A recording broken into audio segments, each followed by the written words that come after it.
कहानी को पूरा समझने के लिए कहानी के पिछले सभी भागों को ज़रूर देखें। बहुत लोगों का कमेंट आता है कि मैम मुझे कहानी का अगला पार्ट नहीं मिल रहा है। तो सबसे इजी तरीका कहानी का अगला और पिछला पार्ट लेने का है कमेंट बॉक्स। कमेंट बॉक्स में आप लोग चेक करेंगे तो मैं आगे अपलोड हो चुके पार्टों का लिंक भी डाल देती हूँ और पिछले सभी भागों का लिंक भी। अगर सभी का नहीं मिलेगा तो जिस पार्ट को आप लोग देख रहे हैं उसके पिछले और उसके अगले भाग का लिंक ज़रूर आप लोगों को मिल जाएगा। कल के पार्ट पर आप लोगों के लाइक और कमेंट देखकर सच में मन बहुत खुश हो गया है। आप लोगों का बहुत बहुत धन्यवाद मेरी बातों का इतना मान रखने के लिए। कुछ हेल्थ इशू चल रही है जिससे मैं थोड़ी परेशान हूँ, नहीं तो आज ही मैं आप लोगों के लिए बोनस पार्ट ज़रूर लाती, लेकिन मैंने वादा किया है तो मैं अपना वादा ज़रूर पूरा करूँगी और जल्द ही बोनस पार्ट लाने की कोशिश करूँगी। तब तक आप लोग डेली के पार्ट को एंजॉय कीजिए और कल की तरह वीडियो को अपना ढेर सारा प्यार दीजिए। फ्रेंड्स, थोड़ा सा समय निकाल कर आप लोग लाइक और कमेंट ज़रूर कर दिया करो, इससे हमारा हौसला बढ़ता है। पंखुड़ी ने प्रांस की तरफ देखते हुए कहा, मुझे बाहर जाना है। प्रांस गुस्से से बोला, गो टू हेल, बेशक से कहीं भी जाओ, आई डोंट केयर। ये बोलकर वो खुद ही बाहर चला गया और पंखुड़ी मुंह बनाते हुए बोली, ये क्या, ये तो और भी ज़्यादा नाराज़ हो गए, इन्हें तो कोई फ़र्क ही नहीं पड़ा, लगता है अभी और भी ज़्यादा मुंह बनाना पड़ेगा। पंखुड़ी बाहर की तरफ आई तो देखा तनिष्क और परीक्षा के रोके की रस्म शुरू हो चुकी थी। अब उसने खुद को नॉर्मल किया। तभी रीवा तनिष्क और परीक्षा को तिलक लगाने आई, लेकिन इस वक्त सृष्टि पंखुड़ी की तरफ देखते हुए बोली, तनिष्क और परीक्षा को सबसे पहले तिलक तुम लगाओ पंखुड़ी। पंखुड़ी हैरान हुई। कुसुम जी भी झट से बोली, हाँ, पंखुड़ी के हाथों से ही ये रस्म शुरू करवाओ। पंखुड़ी मुस्कुराई और आगे की तरफ आ गई। रीवा गुस्से से उसकी तरफ देखने लगी। पंखुड़ी ने रीवा के हाथों से तिलक की प्लेट ली और परीक्षा और तनिष्क को देखकर मुस्कुराने लगी। तभी मिसेज जिंदल बोली, लेकिन अकेले पंखुड़ी ही क्यों, क्या प्रांस ये पंखुड़ी के साथ नहीं करेगा? उनकी बात सुनकर अब सबकी नज़रें प्रांस पर टिक गई थी। प्रांस भी पंखुड़ी की तरफ देख रहा था, जिसने झट से तिलक की थाल अपने हाथों में ले तो ली थी, जैसे वो अकेले ही सब कुछ कर लेगी। उसने एक नज़र भी अब तक प्रांस की तरफ नहीं देखा था और अब प्रांस अपना एटीट्यूड ना दिखाए, ऐसा कैसे हो सकता था? पंखुड़ी का दिल जोरों से धक धक करने लगा। अगर प्रांस ने रस्म करने से मना कर दिया तो उसका तो दिल ही टूट जाएगा और ऊपर से सबके सामने तो उसे और भी ज़्यादा बुरा लगेगा। बेशक से वो कितनी ही बेवकूफ़, कितनी ही मासूम क्यों ना हो, लेकिन ये बात तो उसे भी अच्छी नहीं लगती थी कि प्रांस उसे सबके सामने कुछ कहे। लेकिन अचानक ही प्रांस मुस्कुराया और बोला, ये तो मैं भी कहना चाहता हूँ, पंखुड़ी अकेले ही क्यों, मैं भी तो उसके साथ ही रस्म करूँगा, मेरे बहन की शादी है। अगर उसे तिलक सबसे पहले पंखुड़ी लगाएगी तो ऑब्वियस सी बात है, ये रस्म मैं तो उसके साथ करूँगा ही। ये बोलते हुए प्रांस आगे की तरफ आया तो पंखुड़ी बस उसकी तरफ देखती रह गई। एक पल के लिए तो उसे ऐसे लगा जैसे वो कोई हसीन ख्वाब देख रही है। उसके चेहरे पर हल्की सी मुस्कुराहट तैर गई। तभी प्रांस सब बिल्कुल उसके पास आकर खड़ा हो गया और अगले ही पल उसने अपना एक हाथ तल पर रखा और दूसरा पंखुड़ी की कमर पर रख दिया तो पंखुड़ी एकदम से कांप उठी। उसका दिल जोरों से धक धक करने लगा।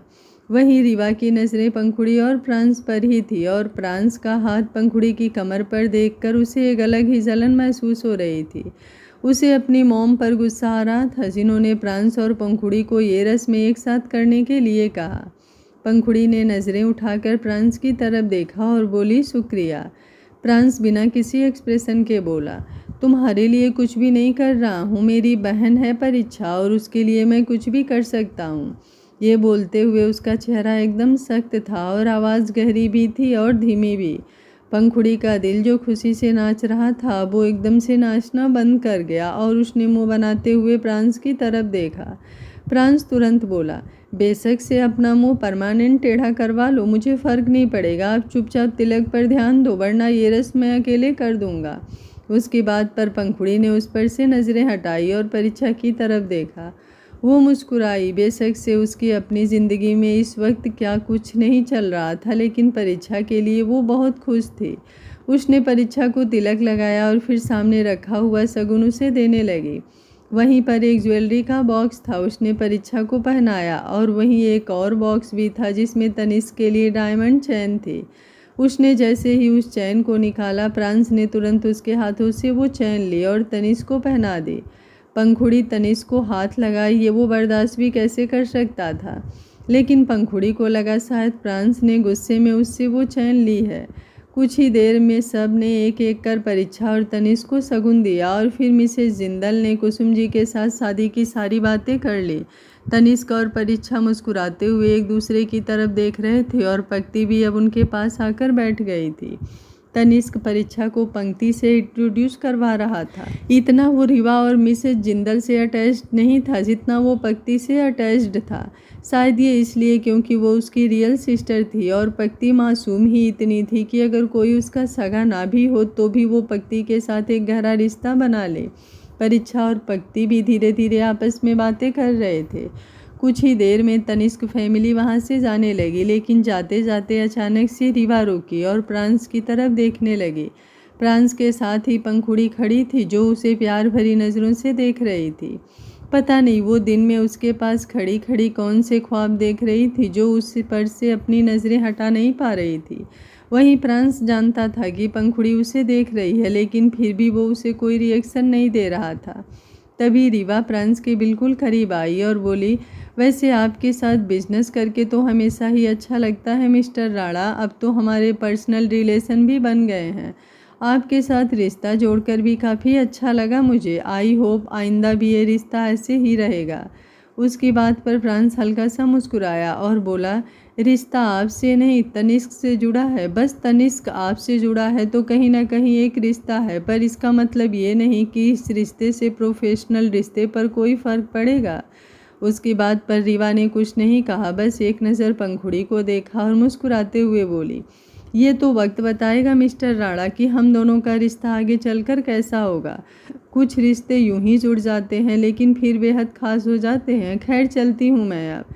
ये बोलकर वो मुस्कुराते हुए वहाँ से चली गई और पंखुड़ी बस उसे जाते देखती रह गई। अब प्रांस में जब उसकी तरफ देखा तो अगले ही पल उसने मुंह बनाया और वहाँ से अंदर की तरफ चली गई। प्रांस खुद में ही बड़बड़ाकर बोला, अगर इसने मुझे ये मुंह बनाते हुए देखना बंद नहीं किया तो मैं खुद ही इसका मुंह टेढ़ा कर दूंगा, पागल कहीं की।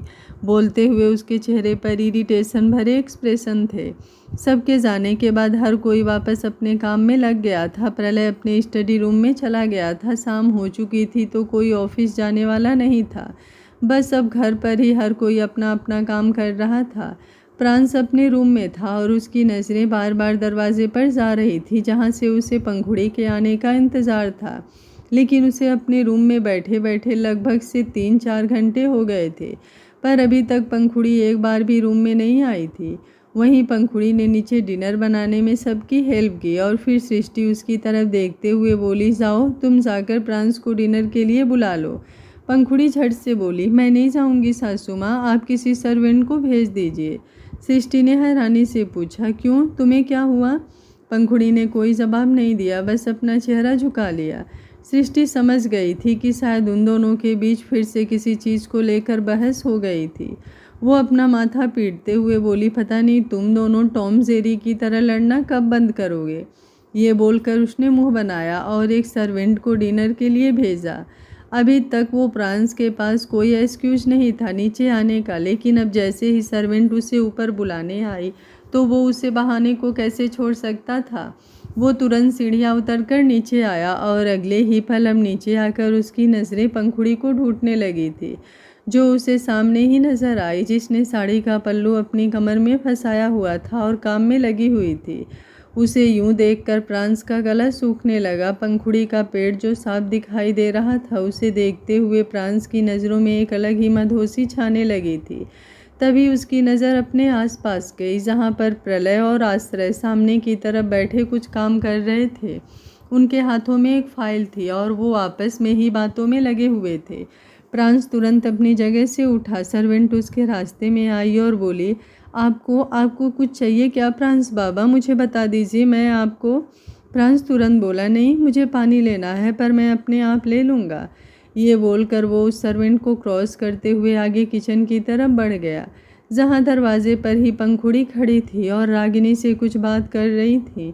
पंखुड़ी का दिल जोरों से धक धक करने लगा था। प्रांस को अपने करीब महसूस कर ही वो खुद में सिमटने लगी थी और फिर अचानक ही प्रांस का हाथ उसे अपनी कमर पर महसूस हुआ और जो पल्लू अब तक उसकी साड़ी में फंसा हुआ था वो पूरा बिखर गया, जिससे उसका पेट और उसकी पीठ एकदम से छिप गई। पंखुड़ी ने झट से प्रांस की तरफ देखा, जो उसे गहरी नज़रों से देखते हुए किचन के अंदर चला गया था, लेकिन अंदर जाकर एक कदम रखकर ही वापस बाहर की तरफ आ गया था। पंखुड़ी बस उसकी तरफ देखती रह गई और अब प्रांस, वो सर्वेंट जो उसे पहले रास्ते में रोक रही थी, अब उसकी तरफ देखते हुए बोला, जाओ जाकर पानी लेकर आओ। ये बोलकर वो खुद जाकर डाइनिंग टेबल पर बैठ गया था और अपनी गहरी नज़रों से वापस पंखुड़ी की तरफ देखने लगा था। पंखुड़ी को समझ नहीं आ रहा था कि आखिर ये हुआ तो हुआ क्या, लेकिन इतना तो वो समझ गई थी कि अब प्रांस को एक बार फिर से उसके ब्लाउज से प्रॉब्लम हुई है। उसने झट से अपना पल्लू ठीक किया तो प्रांस ने अब उस पर से अपनी नज़रें हटा ली। सब लोग आकर डाइनिंग टेबल पर बैठे और सृष्टि और रागिनी ने जल्दी से डिनर सर्व करवाना शुरू किया। आज परीक्षा के लिए सब लोग बहुत ज़्यादा खुश थे। तकरीबन आधे पौने घंटे में सबका डिनर हुआ और प्रांस एक बार फिर से पंखुड़ी को गहरी नज़रों से देखते हुए ऊपर अपने रूम में चला गया। रूम में आकर उसने तकरीबन आधा पौन घंटा पंखुड़ी का इंतज़ार किया, लेकिन पंखुड़ी का तो कोई अता पता ही नहीं था। वहीं दूसरी तरफ प्रलय सोफे पर बैठा था और सृष्टि क्लोजेट के सामने खड़ी सोच रही थी कि आज वो कौन सी नाइटी पहने। आज उसका और प्रलय दोनों का मूड एकदम बिंदास था, तो पूरी रात वो दोनों सोकर तो नहीं गुजारने वाले थे। तभी अचानक से दरवाज़ा नॉक हुआ। सृष्टि ने दरवाजे की तरफ देखा और पंखुड़ी को वहाँ पर देखकर बोली, क्या हुआ बेटा, कुछ चाहिए क्या?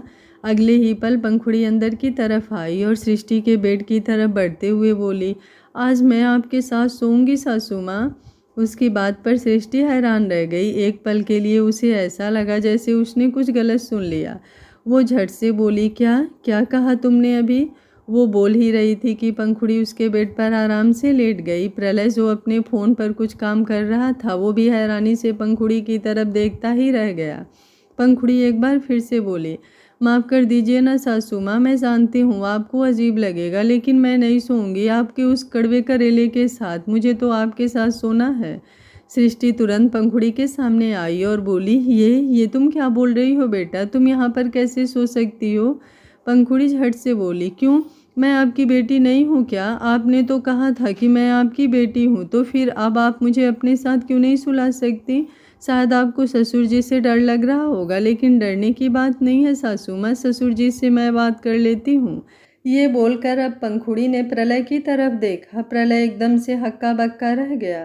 प्रलय हैरानी से पंखुड़ी की तरफ देख रहा था। उसने तो कभी अपने बच्चे अपने रोमांस में नहीं आने दिए, यहाँ उसके बेटे की बीबी उनके रोमांस में टांग अड़ाने की कोशिश कर रही थी।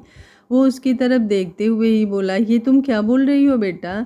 पंखुड़ी मासूमियत से बोली, मैं जानती हूँ ससुर जी आपको अजीब लगेगा, लेकिन आप तो कब से इस रूम में रह रहे हैं ना, आप तो बोर भी हो गए होंगे इस रूम में रह रहकर।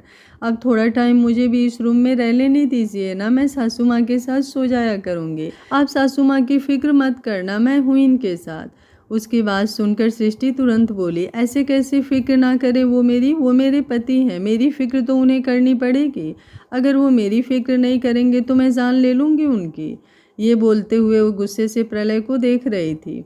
पंखुड़ी झट से बोली, सासू माँ आप शांत रहिए, आप गुस्सा मत कीजिए, मैं बात कर रही हूँ ना ससुर जी से। हाँ तो ससुर जी आप मेरी बात सुनिए, बस कुछ ही दिनों की तो बात है। उसकी बात सुनकर अब प्रलय हल्का सा मुस्कुराया और बोला, ओके फाइन, अगर तुम कहती हो तो ठीक है। उसकी बात पर पंखुड़ी के चेहरे पर मुस्कुराहट तैर गई, लेकिन सृष्टि एकदम सुन्न रह गई। ऐसे कैसे प्रलय मान सकता था वो दोनों अलग रूम में रहेंगे? ये तो पॉसिबल ही नहीं। वो तो पहले जब कभी फॉरेन जाता था तभी पूरी पूरी रात उसे वीडियो कॉल पर छोड़ता नहीं था। क्या हुआ अगर उनके बच्चे बड़े हो गए थे? लेकिन अभी भी उनका रोमांस वैसा ही था जैसे आज से साल पहले था। पंखुड़ी मुस्कुराई और बोली, देखा सासू माँ, मैंने ससुर जी से बात की और वो मान गए। अब तो आपको कोई प्रॉब्लम नहीं है ना? अब तो मैं आपके साथ यहाँ पर रह सकती हूँ।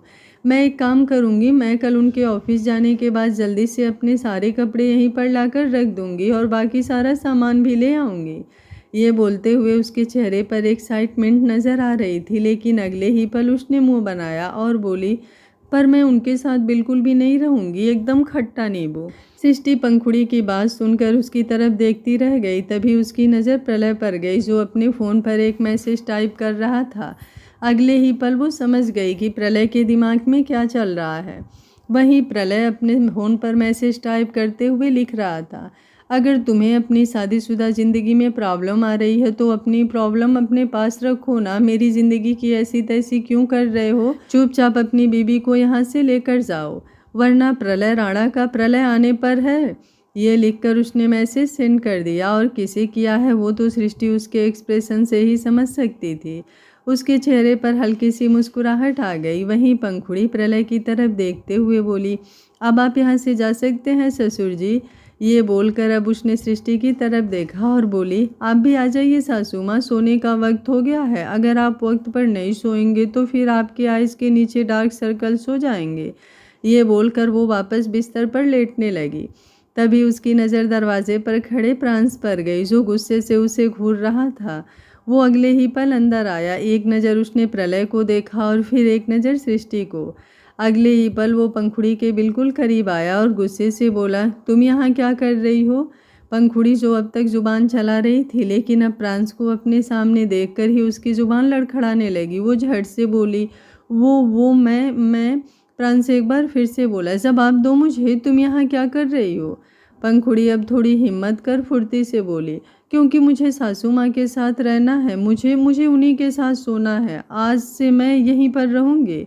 अभी वो बोल ही रही थी कि प्रांस ने अपना हाथ उसकी तरफ बढ़ाया। पंखुड़ी तुरंत सरक कर पीछे की तरफ हो गई। प्रांस ने अब उसे और भी ज़्यादा गुस्से से घूरा। पंखुड़ी ने प्रलय की तरफ देखा और बोली, कह दीजिए ना ससुर जी कि आपने मुझे यहाँ पर रहने की इजाज़त दे दी। शायद इन्हें लगता है कि आपने मुझे इजाज़त नहीं दी।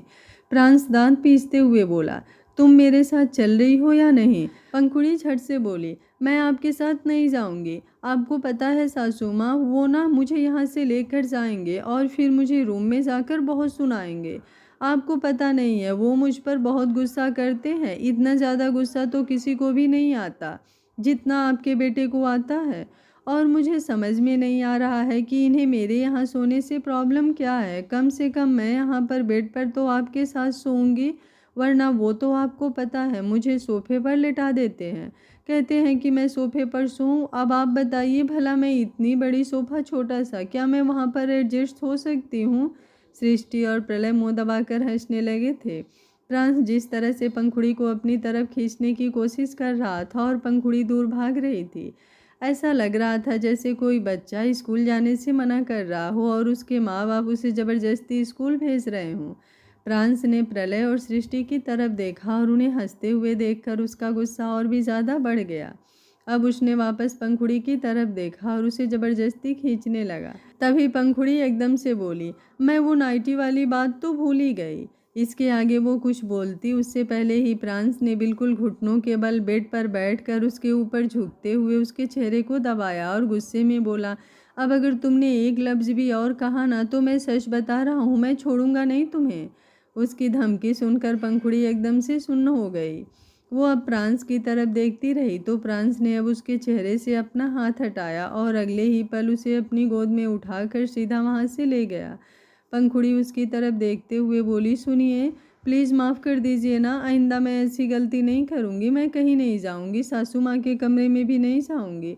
लेकिन प्लीज़ आप मुझे रूम में ले जाकर डांटिएगा मत। मुझे आपकी डांट से बहुत बुरा लगता है, बहुत रोना आता है मुझे। सृष्टि प्रलय की तरफ देखते हुए बोली, क्या किया आपने ये डिस्ट्रॉयर। आपको पता है ना अब आपका बेटा क्या करेगा। खामखा उस बेचारी पर गुस्सा करेगा। अगर आपको उसे यहाँ से भेजना था तो मुझे बोल देते, हम कुछ और कर लेते। लेकिन प्रांस को नीचे बुलाने की।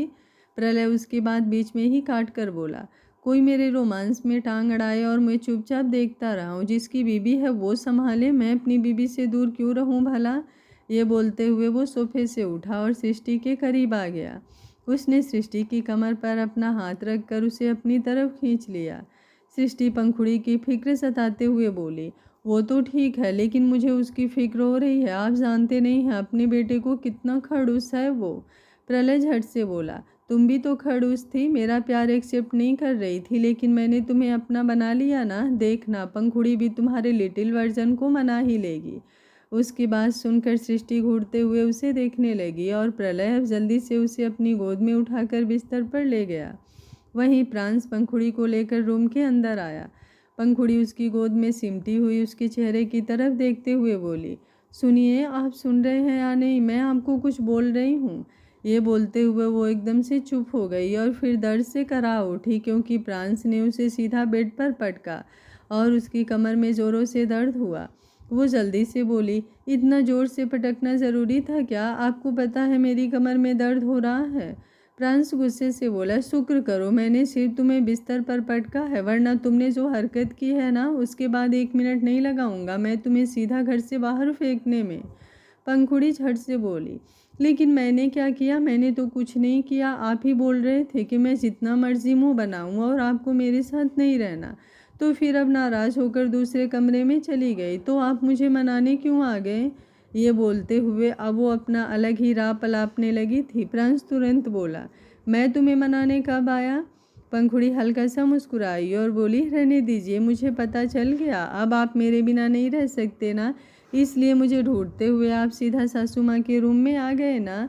प्रांस गुस्से से बोला, क्या कहा तुमने? मैं तुम्हारे बिना नहीं रह सकता? आर यू स्टूपिड पंखुड़ी, तुम्हें समझ में नहीं आता अभी अभी तुमने क्या हरकत की है?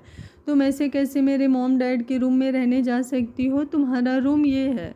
पंखुड़ी मुंह बनाते हुए बोली, वो तो मुझे भी पता है, लेकिन आप मुझे वहाँ पर रहने ही कब देते हैं? जब देखो तब कहेंगे आपको मेरे साथ नहीं रहना, आपको मेरी शक्ल नहीं देखनी।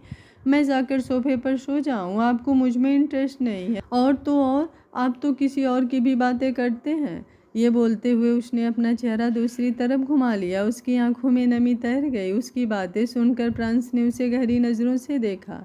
उसे समझ नहीं आया कि पंखुड़ी क्या समझ रही है।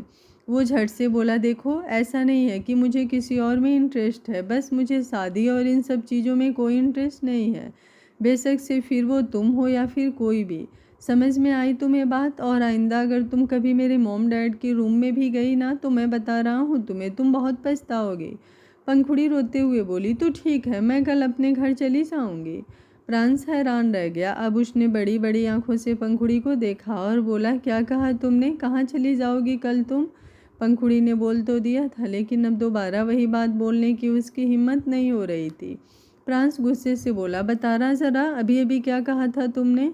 पंखुड़ी तुरंत बोली, वो मेरे मुंह से निकल गया। मैं वो कहना नहीं चाहती थी, बस मैं नहीं जाऊंगी आपको छोड़कर कहीं भी। मैं क्यों जाऊंगी? मैं पत्नी हूँ आपकी और आप पति हैं मेरे। बेशक से हमारी लड़ाई क्यों ना हो, लेकिन मैं इतनी पागल थोड़ी ना हूँ जो रूठ कर मायके चली जाऊंगी। प्रांस तिरछा मुस्कुराया और बोला, गुड फॉर यू, क्योंकि अगर तुम जाओगी भी तो मुझे कोई फ़र्क नहीं पड़ेगा। मैं तुम्हें वापस कोई लेने नहीं आऊँगा और ना ही किसी को भेजूँगा। फिर वहीं पड़े रहना अपने मायके में। ये बोलकर वो वॉशरूम में चला गया और पंखुड़ी बस उसे देखती रह गई। वो अपनी जगह से उठी और जाकर चुपचाप सोफे पर लेट गई। उसने सोफे पर जोर से मुक्का मारा और बोली, बस एक तुम ही हो मेरी किस्मत में, और तो कुछ भी नहीं है। ये बोलते हुए उसने मुंह बनाया। उसने जैसे तैसे सोफे में खुद को एडजस्ट किया और फिर अपनी आंखें बंद कर ली। वो सोने की कोशिश कर रही थी। कुछ ही देर में वॉशरूम का दरवाज़ा खुला तो प्रांस बाहर आया। बाहर आते ही उसकी नज़र बेड पर गई, जहाँ से पंखुड़ी गायब थी। उसे लगा शायद एक बार फिर से पंखुड़ी ये रूम छोड़कर चली गई। वो गुस्से से बोला, इस लड़की को तो मैं छोड़ूंगा नहीं। ये बोलते हुए वो जैसे ही बाहर को जाने लगा, उसकी नज़र सोफे पर गई जहाँ पर पंखुड़ी सो रही थी। वो आधे सोफे पर थी और आधी सोफे से नीचे। सोफा उससे भी छोटा था, इसलिए पंखुड़ी उस पर पूरी नहीं आती थी। अब उसे पंखुड़ी की वो बात याद आई जो उसने सृष्टि और प्रलय के रूम में कही थी कि वो सोफे पर एडजस्ट नहीं होती। वो हल्का सा मुस्कुराया और फिर पंखुड़ी के पास आकर उसने उसे अपनी गोद में उठा लिया। पंखुड़ी गहरी नींद में थी तो उसे कुछ पता ही नहीं चला। वो खुद उस पर से साइड हटने ही वाला था कि पंखुड़ी ने उसके गले में अपनी बाहें डाल दी और बोली, खट्टा नींबू कहीं का, इससे अच्छा तो अमित था। ये बोलकर वो चुप हो गई, लेकिन अब प्रांस का दिमाग घूम गया। वो खुद से ही बोला, अमित? कौन अमित? ये किस अमित की बात कर रही है? ये बोलते हुए उसकी नज़रें पंखुड़ी पर गहरी हो गई थी। वो अब पीछे हटने की बजाय उसके बगल में एडजस्ट हो गया और पंखुड़ी के दोबारा बोलने का इंतज़ार करने लगा, लेकिन पंखुड़ी ने अब अपना मुंह खोला ही नहीं। बल्कि अब वो प्रांस के और भी ज़्यादा करीब होने लगी। उसके हाथ प्रांस पर कसने लगे थे और उसकी गहरी सांसें प्रांस को अपनी गर्दन पर महसूस होने लगी थी। उसके बदन में एक अलग ही हलचल सी महसूस होने लगी थी। उसका हाथ खुद ब खुद पंखुड़ी की कमर पर आ गया और उसकी नज़रें कभी पंखुड़ी के लबों पर जाती तो कभी उसकी गर्दन पर। उसने पंखुड़ी को गौर से देखा। उसने अभी भी वही साड़ी पहनी हुई थी जो उसने शाम को पहनी हुई थी। उसका वो कोरा पेट जिसे सबसे छुपाने के लिए आज शाम उसने पंखुड़ी का पल्लू जो उसकी साड़ी में फंसा हुआ था उसे निकाल दिया था। अब उसका हाथ पूरा ही पंखुड़ी की कमर और उसके पेट पर चलने लगा था और पंखुड़ी नींद में ही कसमसाने लगी। उसका पैर अब प्रांस के पैर पर आया और वो अपने पैर को हल्का हल्का प्रांस के पैर से रगड़ने लगी। शायद उसकी नींद में खलल पड़ रहा था। उसे यूं कसमसाते हुए देख प्रांस ने तुरंत उस पर से अपना हाथ हटाना चाहा, लेकिन पंखुड़ी अब उसमें और भी ज़्यादा सिमट गई तो प्रांस कुछ कर ही नहीं पाया। वो बस गहरी गहरी सांसें लेते हुए उसे देखने लगा और ना जाने वो किस दुनिया में खो गया था कि वो पंखुड़ी की गर्दन पर अपने होठ रखकर चूमना शुरू कर दिया। जैसे जैसे वो पंखुड़ी की गर्दन पर किस कर रहा था वैसे वैसे उसकी धड़कनें तेजी से बढ़ती जा रही थी। वो कभी उसकी कमर को प्यार से सहलाता तो कभी थोड़ा जोर से दबा देता। जब जब वो पंखुड़ी की कमर को जोर से दबाता तो पंखुड़ी उसके सीने में सिमट जाती और जब वो उसके कमर को प्यार से सहलाता तो वो थोड़ी रिलैक्स हो जाती। वो गहरी नींद में थी, लेकिन जिस तरह से प्रांस उसकी गर्दन पर किस करते हुए उसके साथ छेड़खानियां कर रहा था उसकी नींद डिस्टर्ब होने लगी थी। वो अब कसमसाते हुए बोली, सोने दीजिए ना, मुझे नींद आई है। उसकी आवाज़ सुनकर प्रांस एकदम से होश में आया और हैरानी से उसकी तरफ देखने लगा। वो समझने की कोशिश कर रहा था कि क्या पंखुड़ी जाग रही है, कहीं उसे पता तो नहीं चल गया कि प्रांस उसके करीब आया है। पंखुड़ी ने अचानक से मुंह बनाया तो प्रांस एकदम सुन्न रह गया। अगले ही पल पंखुड़ी बोली, खट्टा नींबू कहीं का। ये बोलकर उसने करवट ली और चेहरा दूसरी तरफ घुमाकर सो गई। प्रांस के चेहरे पर अपने आप ही मुस्कुराहट सी तैर गई, पर अगले ही पल वो खुद पर हैरान होने लगा कि वो मुस्कुरा क्यों रहा है और अब तक वो जो पंखुड़ी के करीब जा रहा था वो सब क्या था। वो तुरंत पीछे की तरफ हटा और बिस्तर से उठकर जाकर सोफे पर लेट गया। लेटने के बाद भी उसने नज़रें घुमाकर पंखुड़ी की तरफ देखा जो बिस्तर पर कभी इधर जाए जा रही थी तो कभी उधर। ऐसा लग रहा था जैसे वो चैन से सो नहीं पा रही हो।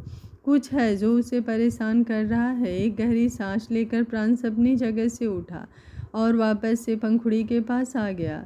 उसने पंखुड़ी के पीछे लेटते हुए उसे अपनी बाहों में भर लिया। कुछ ही पल में उसे महसूस हुआ कि पंखुड़ी जो अभी तक पूरे बेड पर घड़ी की सुई की तरह घूम रही थी अब वो एकदम से शांत हो गई है।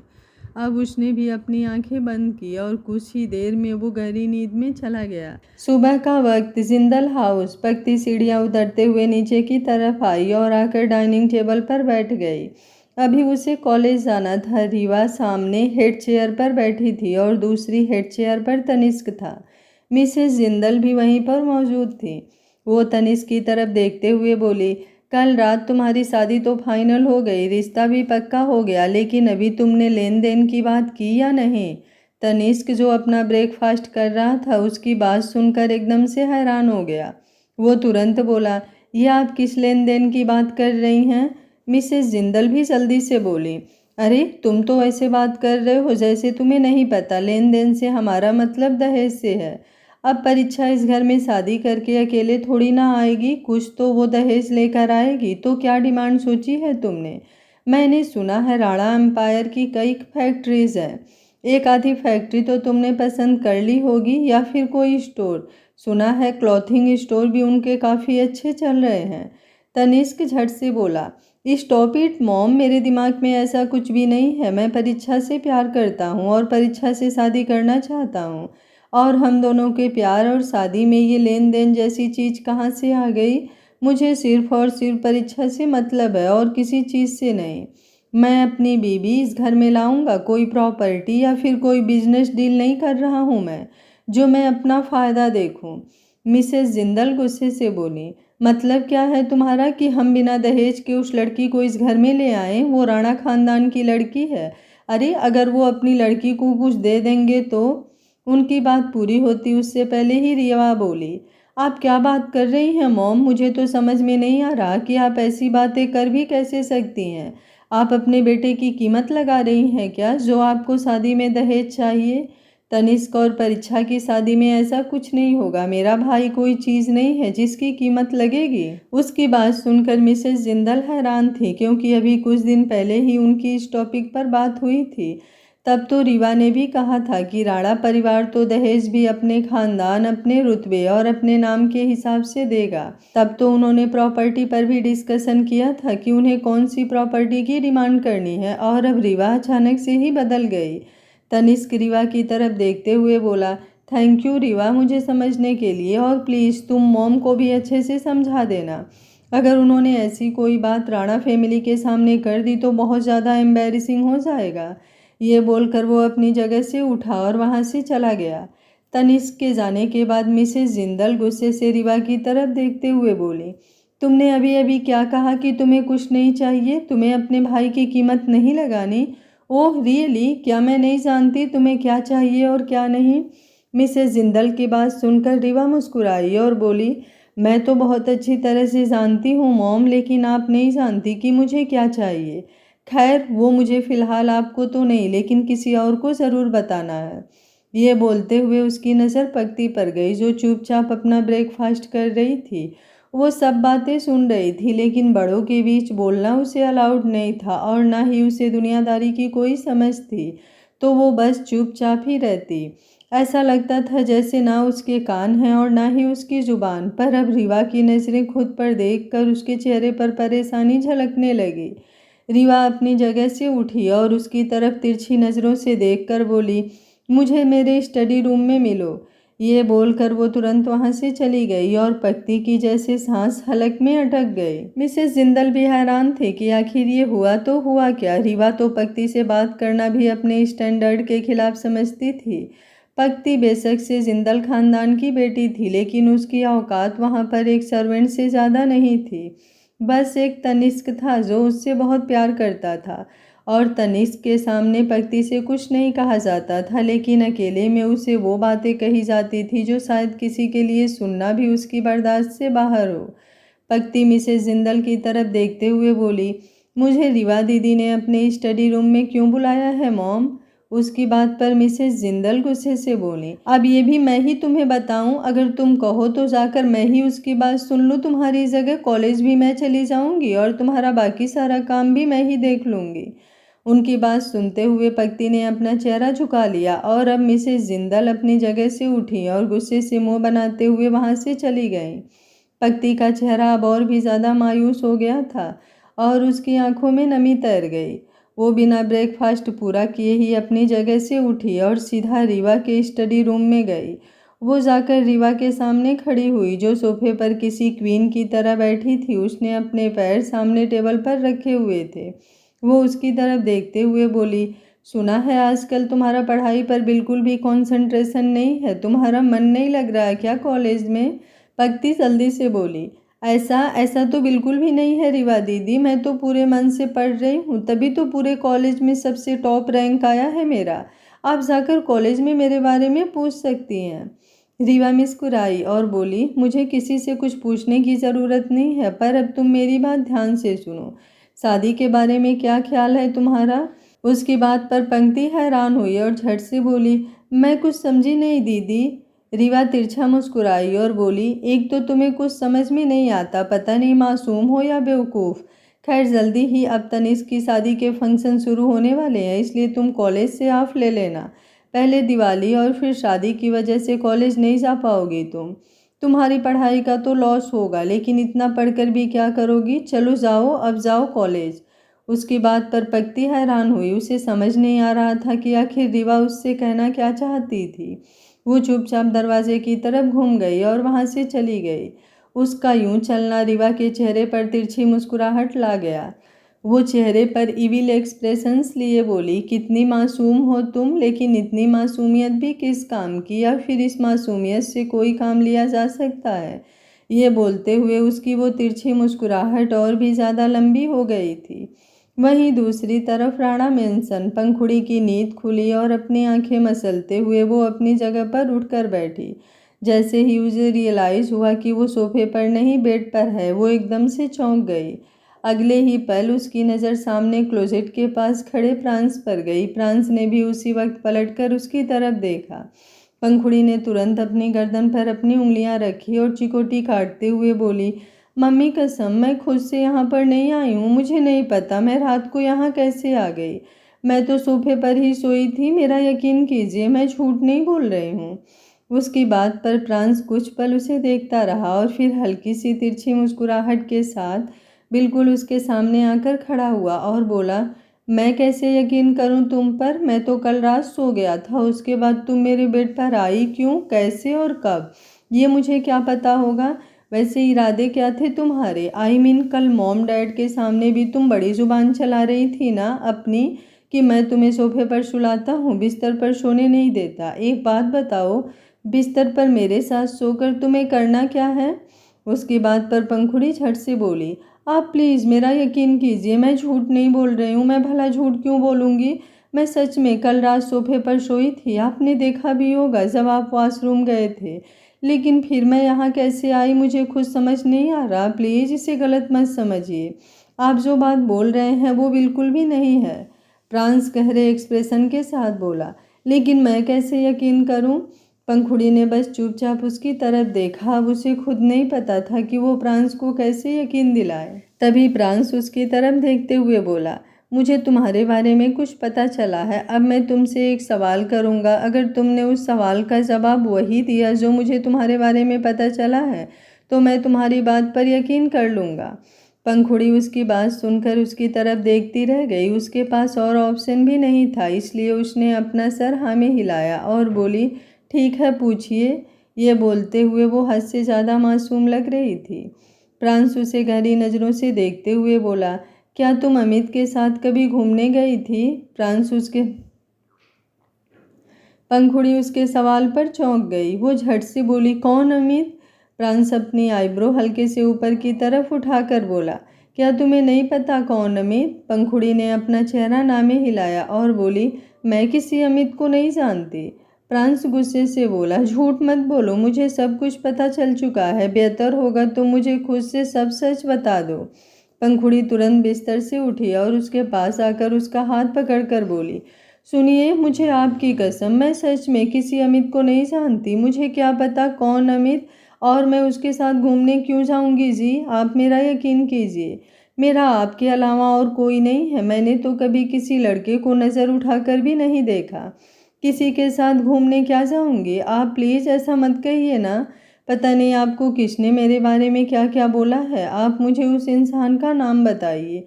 देखना, अगर कोई लड़की हुई तो मैं कैसे उसकी चोटी घुमाऊंगी, और अगर वो कोई लड़का हुआ तो आप ही उसके बाल नोच लेना, मैं उसे हाथ भी नहीं लगाऊंगी। प्रांस ने अपने हाथ की तरफ देखा जो पूरी तरह से पंखुड़ी के हाथ में था। एक झटके से उसने अपना हाथ खींचा और बोला, ओके फाइन, तुम्हें मुझे नहीं बताना मत बताओ, लेकिन मुझे तो पहले से ही सब कुछ सच सच पता ही है। मुझे तुमसे अब कुछ सुनना भी नहीं। ये बोलकर प्रांस पीछे की तरफ हटा और फिर सामने क्लोजेट के बाहर रखे हुए अपने कपड़े लेकर वॉशरूम में चला गया। और पंखुड़ी बस यही सोचती रह गई कि अभी मोया अमित कौन है जिसके बारे में किसी ने प्रांस को बताया है। उसके कान भरे हैं। कुछ देर बाद प्रांस वॉशरूम से बाहर आया तो पंखुड़ी झट से उसके सामने आकर खड़ी हुई और बोली, मुझे आपसे कोई बात करनी है। मुझे आपको अमित के बारे में कुछ बताना है। शायद आप उस अमित। उसकी बात पूरी होती उससे पहले ही प्रांस गुस्से से बोला, मैंने कहा ना मुझे कुछ नहीं सुनना। तुम्हें मौका दिया था मैंने, जब उस मौके पर तुमने मुझे कुछ नहीं बताया तो अब क्या बता रही हो? ये बोलकर वो आगे की तरफ बढ़ गया और पंखुड़ी बस पप्पी फेस बनाकर उसकी तरफ देखती रह गई। कुछ देर बाद नीचे प्रांस डाइनिंग टेबल पर बैठा था और पंखुड़ी सीढ़ियाँ उतरते हुए नीचे की तरफ आई। पंखुड़ी की नज़र सीधा प्रांस पर गई और अगले ही पल प्रांस ने अपना चेहरा घुमा लिया। पंखुड़ी को समझ नहीं आया कि आखिर ये हुआ क्या। यहाँ तो वो सोच रही थी कि प्रांस से नाराज़ होगी और प्रांस उसे मनाएगा, और यहाँ पर तो प्रांस ही उससे रूठ कर बैठ गया था। वहीं सृष्टि और प्रलय की नज़रें पंखुड़ी पर थी। जैसे ही वो डाइनिंग टेबल पर आई, सृष्टि उसकी तरफ देखते हुए बोली, कल रात नींद अच्छे से आई ना? पंखुड़ी भी झट से बोली, नींद की क्या ही बात बताऊं आपको सासू माँ, मैं तो सोई थी सोफे पर, लेकिन पता नहीं कैसे सुबह मैं बेड पर पहुंच गई। मुझे लगता है हमारे रूम में कोई चुड़ैल है जिसने मुझे सोफे से उठाकर बेड पर पटक दिया, तभी तो मेरी कमर भी दर्द हो रही है। ये बोलते हुए उसने अपनी कमर पर हाथ रख लिया और अगले ही पल प्रांस की खांसी छूट गई, क्योंकि पंखुड़ी को छोड़कर बाकी सबकी नज़रें उस पर थी, क्योंकि सब जानते थे कि वो चुड़ैल कौन है जिसने पंखुड़ी को अपनी गोद में उठाया और बेड पर पटका, और सिर्फ पटका तो नहीं होगा और भी बहुत कुछ किया होगा। सबकी नज़रें खुद पर पाकर प्रांस एकदम से बोला, क्या हुआ? सब मुझे क्या देख रहे हैं? कोई एलईडी स्क्रीन नहीं हूँ मैं जो सबकी नज़रें मुझ पर टिकी हुई है। ये ब्रेकफास्ट टेबल है, यहाँ पर अगर सिर्फ ब्रेकफास्ट किया जाए तो ज़्यादा बेहतर होगा। ये बोलते हुए अब उसने पंखुड़ी की तरफ देखा। पंखुड़ी झट से बोली, अब मैंने क्या किया है जी? आप मुझे क्यों घूर रहे हैं? मैंने थोड़े ना सबको कहा है कि आपको देखें, और मैंने तो चुड़ैल की बात की थी, आपकी बात तो की नहीं। अब सब आपकी तरफ क्यों देख रहे हैं? मुझे कैसे पता होगा? प्रांस गुस्से से बोला, अपनी जुबान बंद करोगी या नहीं? पंखुड़ी ने अपना चेहरा झुकाया और मुंह बनाकर चेयर पर बैठ गई। प्रांस ने तिरछी नज़रों से उसे देखा। प्रलय मौके की नज़ाकत देखते हुए जल्दी से बोला, जल्दी ही दिवाली आने वाली है, तो अब दिवाली पार्टी शुरू होगी, और आज मैंने राणा मेंशन में पार्टी रखी है। आई होप किसी को कोई प्रॉब्लम नहीं होगी। प्रांस ने उसकी बात सुनी लेकिन कोई जवाब नहीं दिया। प्रलय ने कुछ पल उसके जवाब का इंतज़ार किया, और फिर जब उसने जवाब नहीं दिया तो वो सबकी तरफ देखते हुए बोला, ओके फाइन, तो ये फाइनल रहा कि आज हमारे घर में दिवाली पार्टी है। आई होप आप सब लोग उसकी तैयारियां कर लेंगे। परीक्षा जो वहीं पर बैठी थी वो मुस्कुरा रही थी, क्योंकि वो जानती थी कि इस पार्टी में जिंदल फैमिली को भी बुलाया जाएगा। पंखुड़ी की नज़रें प्रांस पर टिकी थी। पिछली बार जब उनके यहाँ पर करवा चौथ की पार्टी हुई थी तो प्रांस ने ड्रिंक कर ली थी, और ड्रिंक करने के बाद वो उसके करीब आया था, तो क्या आज भी ऐसा कुछ होगा? ये सोचकर ही उसका दिल गुदगुदाने लगा था। आज का पार्ट आप लोगों को कैसा लगा? कमेंट बॉक्स में अपनी राय ज़रूर दीजिएगा।